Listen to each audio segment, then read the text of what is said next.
Good morning mga idol. Tayo po ngayon ay magbibilad. At 2 sako lang po muna ang ating inuna dahil po masama ang ating panahon. Kita po naman sa kalangitan. Kasi po 2 sako lang muna at hindi po kaya ang panahon. Kaya sa magbibilad. Ayan.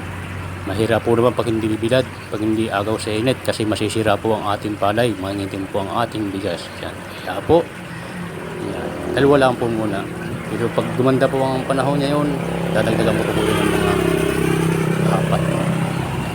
Pero ang dapat ang buwa po sa panahon. Mga idol at baka ito ay tubuan.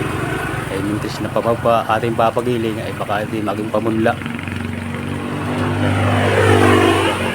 Kaya tayo ay antabay sa panahon.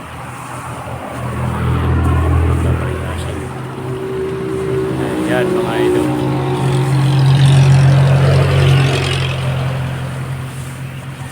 Hirap pag-agaw sa init, agaw sa panahon.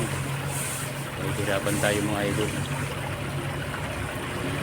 Ganito na lang po ang aking video. Maraming salamat po at isang magandang umaga sa